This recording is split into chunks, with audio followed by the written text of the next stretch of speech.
Bom, vamos então aqui à nossa palestra. Semana passada nós não tivemos a continuidade dela, porque conversamos outras coisas. E hoje eu vou dar seguimento à parte 2. Ninguém seja faltoso. Isso é Deus falando. Ninguém seja faltoso. E está baseado lá no livro de Hebreus 12, 14, 15 e 15. Nós vamos ver aqui o apóstolo conversando com a igreja dos judeus, os hebreus, homens de grande experiência com Deus. Eles são milenares, né? É um povo milenar, é um povo que já nasceu com Deus. Já nasceu, povo que foi escolhido desde o ventre da sua mãe. Então o judeu, ele tem um relacionamento com Deus muito forte. E Paulo aqui, como judeu também que era israelita, da tribo de Benjamim, circuncidado ao 8º dia, hebreus de hebreus, fariseu dos fariseus. Então Paulo tinha uma credencial no meio do judaísmo, olha, ímpar, ninguém era igual a ele. Ele diz, quanto à lei, eu era irrepreensível. Então Paulo não discutia com ele, não. Por isso que nós o temos como o apóstolo da graça. É um dos nossos apóstolos. Nós temos 2, né? Um dos nossos apóstolos é Paulo. E Paulo, 3, né? E um dos e o apóstolo Paulo, ele é o que lançou o fundamento. Deus o chamou, levou ao 3º céu. Relação de Paulo com Deus, ninguém teve até a sua época. Ninguém teve. Ele superou a todos. Então, Paulo tinha uma expressão que era convincente. Não é porque ele era Paulo, é porque a sua mente agora era a mente de Cristo. Deus usa um vaso, mas quem fala é ele. Porque a mente tem que estar nesse vaso, porque senão não é Deus falando, é um impostor qualquer, se dando de Deus. E para caracterizar que esse vaso ou esse véu, Cristo está habitando nele, ele tem que estar pregando o quê? As 14 epístolas de Paulo, de Romanos a Hebreus. É onde Cristo foi exaltado, porque quem exaltou Cristo foi o apóstolo Paulo, mas ninguém. Os discípulos exaltavam quem? Jesus de Nazaré. Paulo que trouxe o cristianismo, que, no entanto, os primeiros serem chamados cristãos na terra foi quem? Os de Paulo. Pedro, João, Tiago, Judas e os demais não foram chamados de cristão. Quem foi chamado de cristão, a primeira vez foi Paulo com os seus. Foram chamados cristãos. Porque Cristo começou uma nova era para a igreja através do apóstolo Paulo.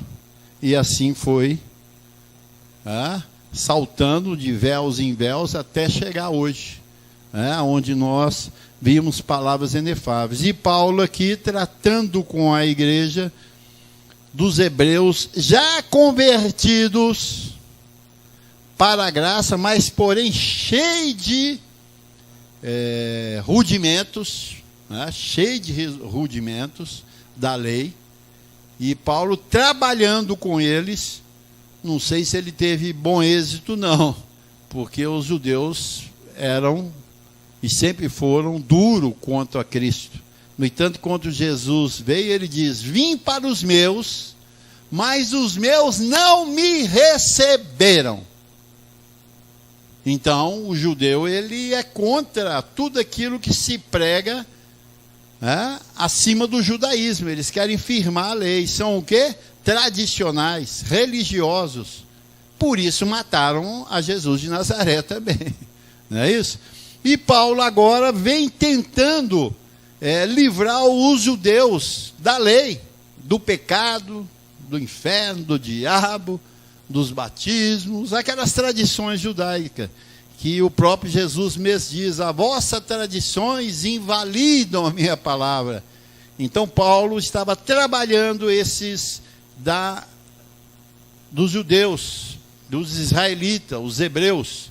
E ele vem dizendo aqui no versículo 14 do Hebreus 12, ele diz: segui a paz com todos e a santificação, sem a qual ninguém verá o Senhor. Então ele encontrou o quê? Guerra e um descrédito no meio daqueles judeus. E ele vem dizendo: olha, segui a paz com todos e a santificação, sem a qual ninguém verá o Senhor. Atentando diligentemente, quer dizer, com muito zelo e cuidado, porque ninguém seja faltoso. Então, ser faltoso é algo que Deus não agrada. Deus não agrada alguém faltoso.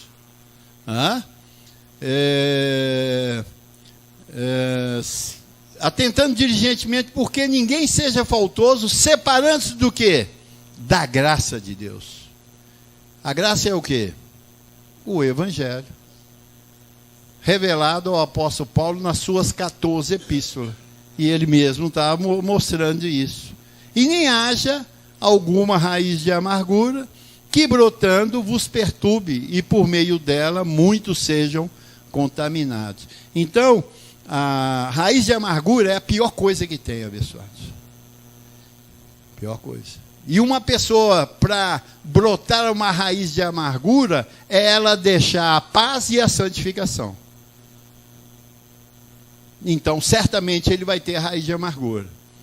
Ele vai ser uma pessoa amarga, indesejável. Né? Você já viu? Tem pessoa que fala: ih, chegou fulano. Já sai logo.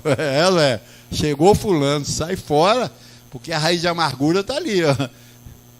E contamina todo mundo. Todo mundo, ó, vaza. Ou se o que ficar vai ser também contaminado por ele.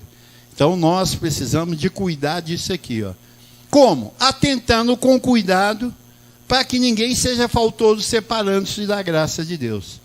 Então, eu trouxe aqui alguns versículos para depois nós falarmos sobre santificação, porque na primeira nós falamos sobre a paz, né? E não continuamos, que é a santificação. Seguir a paz e a santificação. Então, nós aprendemos sobre viver na paz e agora vamos para a santificação.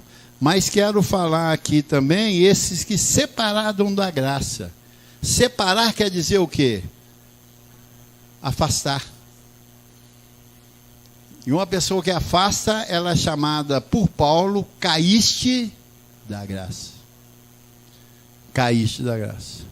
E ele fala isso com propriedade, né, que nós precisamos de atentar bem, separando-se da graça, caíste da graça, deixando de quê? De congregar. Quando é que você afasta da graça? Quando você não congrega mais. Porque agora você não está ouvindo mais nada, a não ser o quê? Religião ou coisas fúteis do mundo. As coisas do mundo são fúteis, são primárias. O próprio Deus diz: passará céus e terra, mas as minhas palavras, onde que permanece é a palavra de Deus. As outras coisas passam tudo, meu irmão. Você vê que está aquele montoeiro, aquele guerra, aí passa 1 ano, 2 anos, acabou. Aí começa outra e as coisas da terra passam. Mas a palavra, ela permanece para sempre. Elas são eternas, porque é a de Deus. E lá em Hebreus 4,16, Paulo vem mostrando isso claro, quando separamos da graça. Ele diz aqui o seguinte: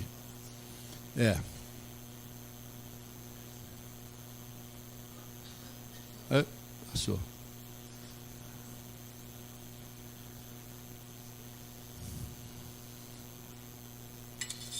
Conseguiu achar, não, né? Bom, vamos abrir aqui na Bíblia. 4,16. Olha para você ver, interessante aqui. Porque as coisas que Paulo trazia eram coisas que batiam uma com a outra, não eram coisas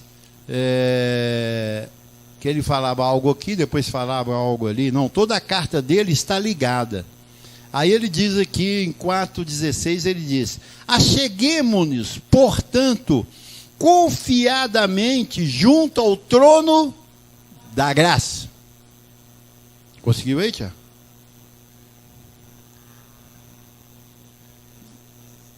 Acheguemos, portanto, confiadamente junto ao trono da graça, a fim de recebermos o quê?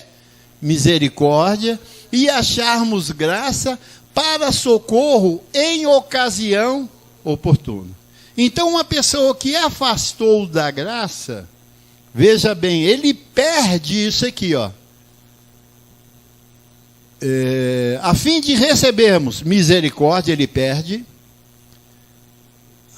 Socorro em ocasião oportuna e a própria palavra da graça que endireita os nossos caminhos e nos apresenta sempre o quê? Perfeitos. Então, uma pessoa que deixa de congregar, ele perde esses direitos aqui. Opa! Está vivo? Tá. Então ele perde esses direitos. Então aonde Paulo diz, volta de novo lá em Hebreus, Tiago. Ele vem dizendo,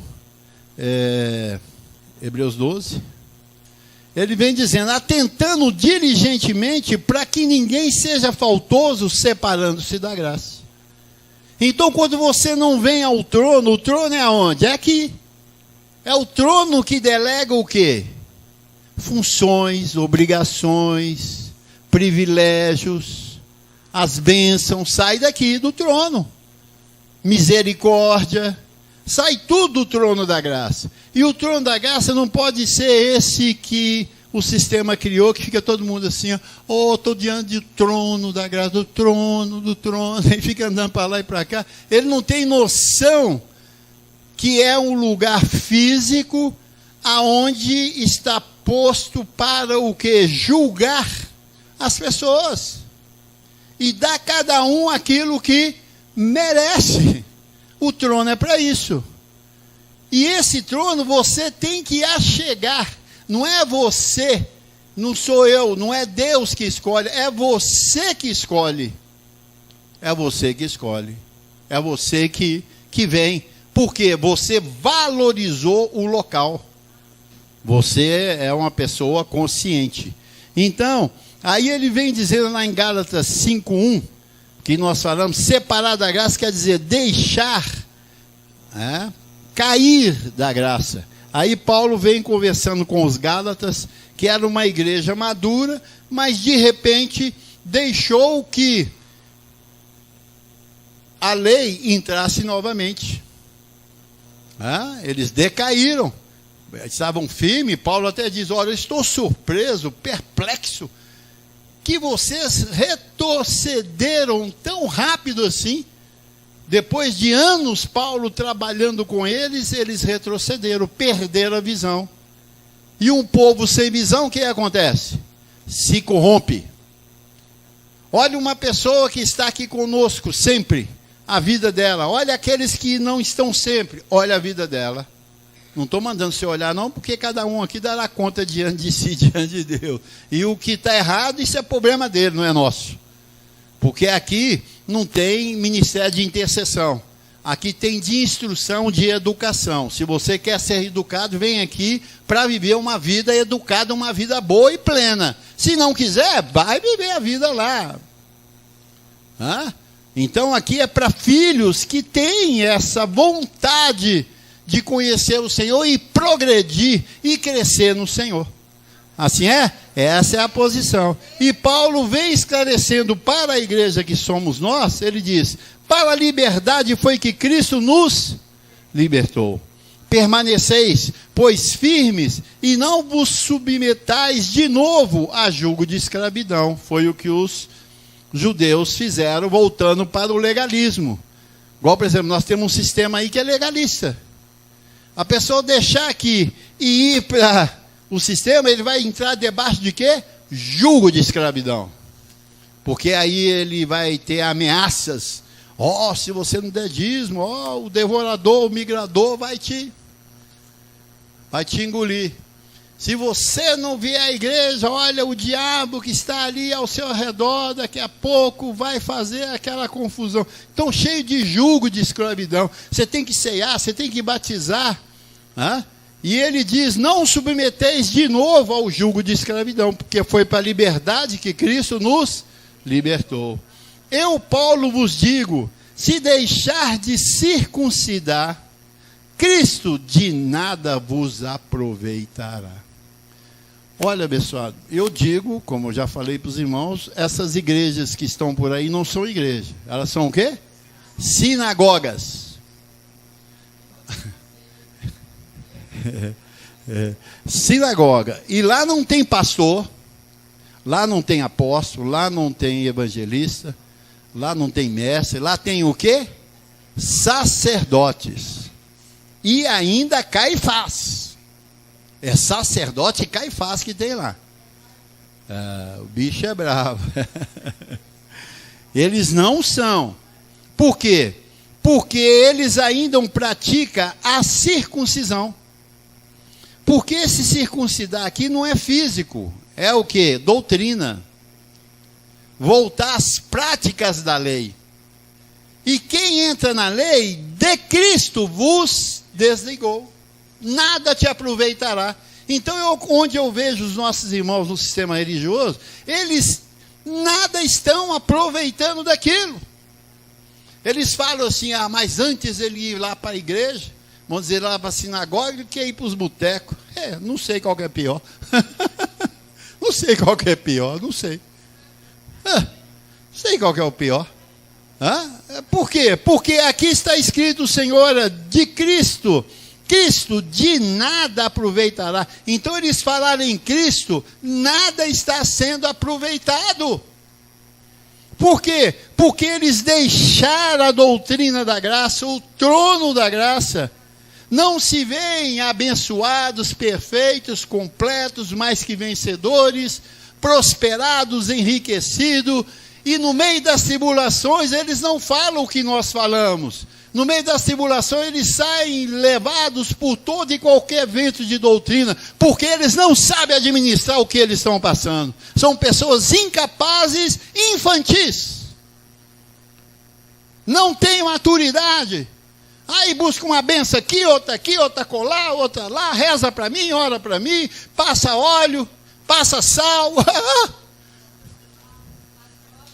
Faz voto de castidade, jejuns, compra tijolinho, compra chave abençoada, dá lá R$300 numa chave abençoada. São levados por todo e qualquer vento de doutrina, porque são incapazes de administrar a vida deles.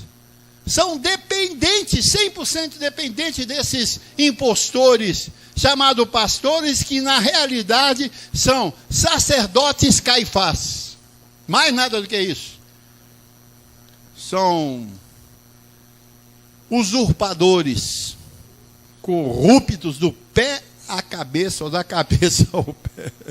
Gananciosos, gostam de política. O Caifás gostava muito lá com... Como é que ele chama lá? O governador da época que matou Jesus, o Pilatos.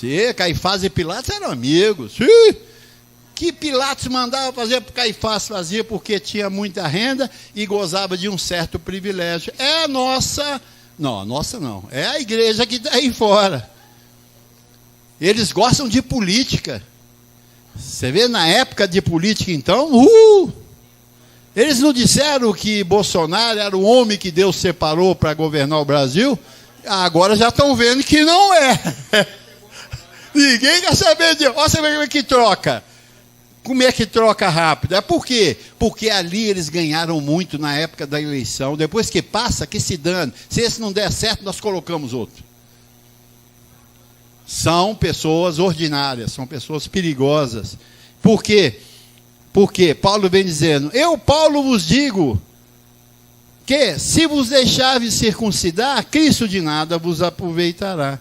De novo, testifico que todo homem que deixa circuncidar, que está obrigado a guardar toda a lei. De Cristo vos desligaste. Está desligado. Deus não tem nada a ver com aquele povo. São filhos de Deus? São. Quem? O povo. O sacerdote não. O povo é filho de Deus. Só que está sendo guiado por esses enganadores, usurpadores, que prometem bênção de Deus para as pessoas, sendo que Deus, pela graça, já nos abençoou com todas as bênçãos. Não há o que se buscar mais, tudo já nos foi dado, que conduz à vida e à piedade, tudo já nos foi dado, abençoado. Nós que temos que agora crescer nessa graça e aprender a administrar. E Deus, como bom pai, ele deixa que nós filhos andemos com os nossos pés. Porque ele já nos abençoou, ele não quer que você fique pedindo a ele mais nada. Eu já te abençoei com todas as bênçãos. Efésios 1:3 já foi abençoado. Gálatas 3, os da fé são abençoados com o crente Abraão. Então, uma vez que você foge dessa graça, desse trono da graça, ele diz: testifico a todo homem que deixa circuncidar, que está obrigado a guardar toda a lei. De Cristo vos desligaste, vós que procurais justificar-vos na lei, da graça decaíste. Faltosos. Ninguém seja considerado faltoso. E aqui estão os nossos irmãos, a igreja faltosa aí fora. Um povo que não tem Cristo, porque eles oram assim: ó Senhor Jeová Rafá, Jeová Jerê, Jeová Nissi. Ele está onde? No antigo. Estão, ó Jesus de Nazaré, sai em nome de Jesus de Nazaré. Eles estão vivendo o quê? A lei. Ele diz: vós que procurais justificar-vos na lei. Eles estão querendo se inocentar e viver uma vida com Deus, vivendo a lei. Ele diz: de Cristo vos desligaste. Por isso que mataram Paulo. Porque Paulo falava a verdade. Cortaram o pescoço dele. Decapitaram ele. Por quê? Porque ele trazia uma verdade. E essa verdade ficou para nós hoje do século 21, aqui em Belo Horizonte, Minas Gerais, Brasil, e nós falando a mesma coisa que ele está falando. E agora, levantam agora os opressores, os Caifás, e começam a querer minar a nossa pregação. Aí nós dizemos para eles: olha, de Cristo vos desligastes. Vocês não têm Cristo, vocês não têm Deus. Vocês não conhecem Deus. Isso. E então, tentando justificar pela lei: jejum, ceia, batismo de águas, fé em Deus, confissão de pecado. Isso aí é obra da lei. Isso não justifica ninguém, uma vez que a graça foi estabelecida no seu segundo pacto, que é de melhores e superiores promessa. E nós temos que entrar nesse testamento, o segundo, o novo, né? A incircuncisão. E nós vimos que eles, para garantir essa posição, eles buscam quem? Pedro, João e Tiago. É o que está lá em Gálatas 2, 7 e 8. Olha aqui para você ver, só para a gente reparar, para contextualizar essa pregação. Paulo vem dizendo aos Gálatas: antes, pelo contrário, quando viram que o evangelho da incircuncisão me fora confiado, então Paulo recebeu o evangelho da incircuncisão, que é o evangelho de Cristo. Da incircuncisão me fora confiado, como a Pedro o dá o quê? Circuncisão, lei. Então quem busca Pedro, João e Tiago, Judas, está debaixo da lei, tentando justificar pelas obras da lei. De Cristo vos desligaste. Quem está com Pedro, João e Tiago hoje está desligado de Cristo. Ele está com o judaísmo, que é o evangelho do quê? Da circuncisão. Pois aquele que operou eficazmente em Pedro para o apostolado da circuncisão, que é lei, também operou eficazmente em mim para os gentios. Nós somos o quê? Gentios e não judeus. Então, se você e eu voltamos a Pedro, João e Tiago, que foi uma maravilha para aquele tempo, porque Deus operou eficazmente em Pedro, João e Tiago, para os judeus, os hebreus, e, no entanto, isso é dito aqui em João 17:17, vai aí, Tiago, só para a gente firmar isso. Aí, volta. Não, desculpa, eu errei. João 17:27. Deixa eu ver aqui onde eu parei. Não, é aqui. Isso.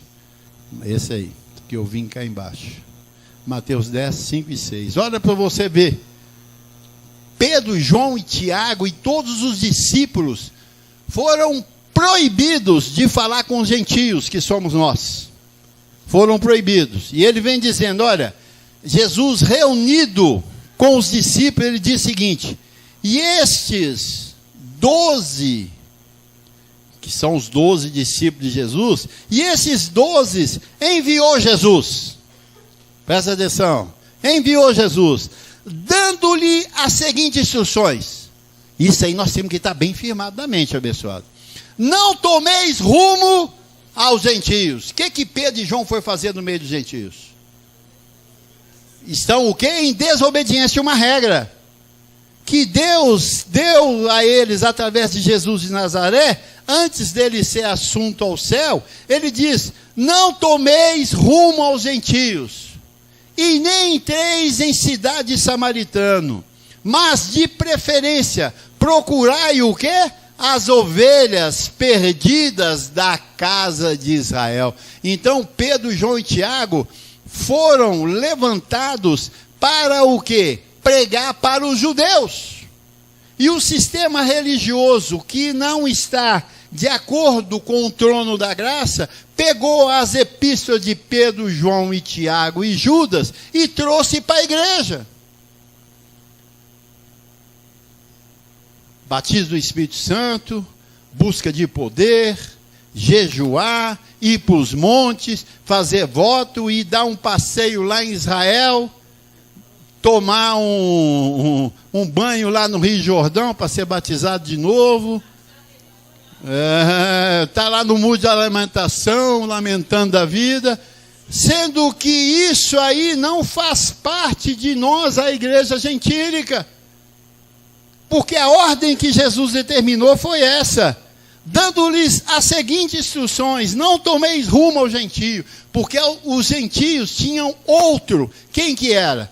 Segundo lá em Gálatas 2, 7 e 8, que apóstolo Paulo, foi dado ele aqui, olha, antes pelo contrário, quando viram que o evangelho da circuncisão me fora confiado, como a Pedro da circuncisão, pois aquele que operou eficazmente em Pedro para o apostolado da circuncisão, que é para quem? Para os judeus, também operou eficazmente para mim, os gentios. Então, quem é o apóstolo dos gentios? O apóstolo Paulo. Nós temos que bater nessa tecla.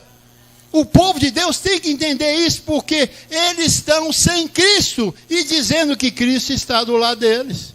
Porque para Cristo estar em alguém, você tem que estar debaixo do seu evangelho, que são as 14 epístolas de Paulo, de Romanos a Hebreus. Aí você tem Cristo. Se você não está debaixo desse evangelho de Paulo, você não tem Cristo, você só fala da boca para fora. Vai com Deus, Deus te abençoe, Deus te guia, Deus te guarde, Deus isso, Deus aquilo. Não existe isso mais. Essas expressões são expressões para quem estava antes da cruz. Depois da cruz, eu sou abençoado, ou não sabeis que vós sois santuário de Deus e que o Espírito de Deus habita em vós. Hoje nós somos o que? Santuário do Deus vivo. Então, Paulo traz uma informação muito rica para a igreja abençoada, para fazer com que o povo de Deus ande com Cristo. Quem está com Cristo é nova criatura. As coisas velhas, Deus em Cristo me conduz sempre em triunfo. Uma pessoa que está em Cristo, ele tem a mente triunfante. Ele nunca pensa em derrota. Ele nunca pensa em tristeza, em angústias, dores, porque ele tem uma afirmação que Deus é por ele. E se o Senhor é por nós, quem será contra nós, abençoado? Nós temos Cristo a nosso favor. E quem tem Cristo a seu favor, tem quem? Miríades de anjos. Ei, aí que é o bonito. É o que Paulo traz aqui em Hebreus 1,14. Não são todos eles anjos, espíritos ministradores, enviados a serviço, a favor daqueles que hão de herdar a salvação. E a nossa salvação, ela está firmada em quem? Em Cristo. E para os gentios, se não tiver Cristo, está sem salvação. Quer dizer, se não tiver graça, está na desgraça. Por quê? Cristo, para você tê-lo, você tem que entrar na sua regra. Na sua doutrina, porque senão você não está em Cristo. E para ouvir Cristo, você tem que ouvir quem? O apóstolo Paulo. Ele foi o primeiro cristão a ser chamado na terra de cristão, foi Paulo. E nós estamos nessa etapa. Assim é, abençoado? E nós falamos então que seguir a paz com todos e a santificação, sem a qual ninguém verá a Deus, né?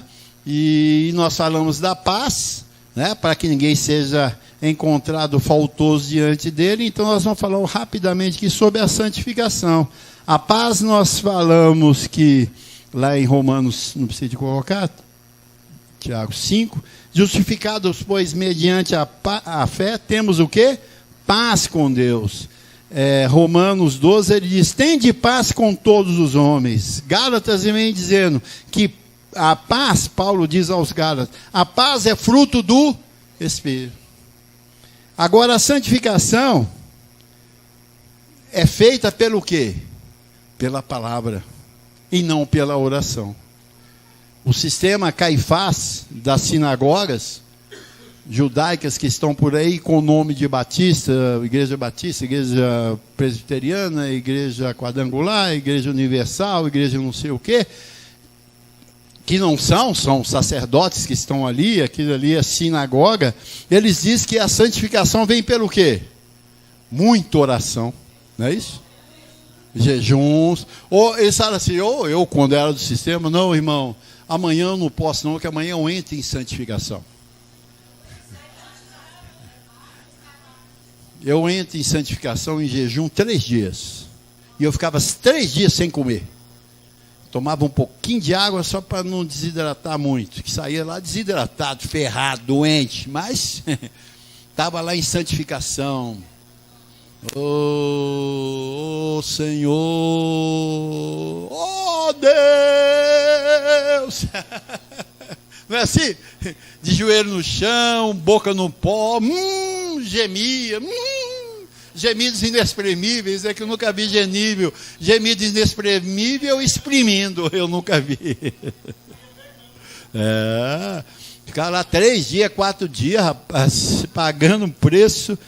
De Cristo vos desligaste, vós que procurais justificar pela lei, pelas obras da lei. E eu estava ali ferrado, ficando doente, né?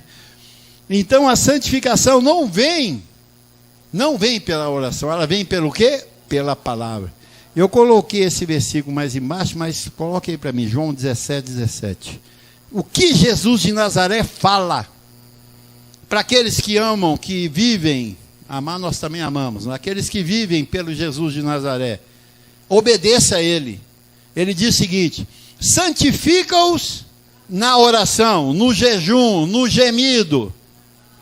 3 dias, 4 dias de jejum. Não, santifica-os na verdade. O que é a verdade? A tua palavra é a verdade. Não tem como santificar ninguém se não houver a verdade. Romanos Ele diz: transformai-vos pela renovação da vossa mente. E renova a mente com o quê? Conhecimento. Lá em Romanos, vai lá, Romanos 6:22. O que Paulo traz sobre isso? Ele diz: olha, agora porém, libertados do pecado, diga, eu estou livre do pecado, transformados em servos de Deus, tende o vosso fruto para o quê? Santificação, e por fim, a vida eterna. Então, antes da vida eterna, tem que haver o quê? A santificação, sem a qual ninguém verá a Deus. Você vê no sistema, o pessoal: oh, irmãos, eu vi Deus. Eu vi Deus, eu estava orando, meu irmão, de madrugada, orando, estava todo arrepiado, de repente eu vi Deus. Depois a vida dele é um chororô danado, o resto da vida dele ruim, todo estragado. 1 Tessalonicenses 4:3. Pois essa é a verdade de Deus, a vossa santificação. Essa é a verdade de Deus, a vossa santificação, que vos abstenhais da prostituição. Mas essa é a vontade de Deus, a vossa santificação. Santifica-os na verdade. Se você quer ser uma pessoa com o caráter de Deus, com o procedimento de Deus, tem que vir para cá, abençoado. Senão não vai ser, não. Vai continuar sendo um homem qualquer, um pedaço de carne aqui, um pedaço de carne ali, que pode ser eliminado a qualquer momento. É o que nós temos visto por aí. Pedaços de carne sendo eliminados. Por quê? Não tem proveito nenhum para Deus. Se você é importante para Deus, você não é eliminado. Não é, abençoado. Quando somos interessantes, proveitoso para Deus, há uma guarda espiritual sobre nós muito forte. Por quê? Porque nós somos vasos úteis e de honra. Vasos úteis e de honra. Assim é? João 17:17, nós falamos 1 Pedro 1:16. Porque está escrito: sede o quê? Santos. Porque eu sou santo. Quem falou isso? Pedro. Mas Pedro está falando de alguma coisa que já foi dita onde? Antes da cruz. Então, por isso nós podemos falar. Porque eu não estou sendo instruído por ele. Ele diz: porque está escrito. Esse não é epístola dele. Ele está dizendo algo que ele viu. Sede santos, porque eu sou santo. Ser santo é o quê? Ter o caráter de Deus. Tem gente que acha que ser santo é ficar glu, glu, glu, glu. Oh, a gente vai conversar com ele e fala assim: não é bem assim, meu filho. Aí todo mundo olha para ele: nossa, esse homem é santo. Vive com ele para você ver, meu irmão. Quando a carne ativar ali, você vai ver. Nós tivemos um espírita, como é que chama o homem? Um homem de Deus, João de Deus. Todo mundo falava que ele era santo. Não, mas ele tinha uma carinha de santo.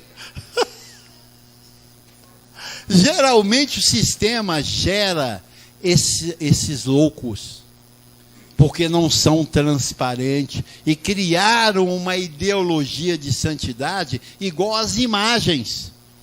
Qual a imagem que eles têm de Jesus? Só andando assim, ó. Jesus de Nazaré, só desse jeito. Indo para os montes, quando ele falava: pois não, meus filhos, o que vocês desejam? A roupinha, tudo de acordo. Tudo que falava, ele era paciente. Mas não foi bem assim que está escrito, não. Não é assim que quando eles estiveram no templo de Deus, que é o tempo de Moisés, comercializando, ele chegou lá e chutou tudo. Cambada de filhos sem pai. Hipócrita, sepulcro caiado, e partiu para cima. Porque santidade não é externo, é aonde? Mente, o caráter de Deus. Você sabe ser manso, tem um fruto do Espírito: amor, paz, alegria, bondade, fidelidade, mansidão, domínio próprio. Contra essas coisas não há lei. Então isso é uma pessoa santa. Num tempo da tristeza, ele tem um gozo. Num tempo de guerra, ele tem paz.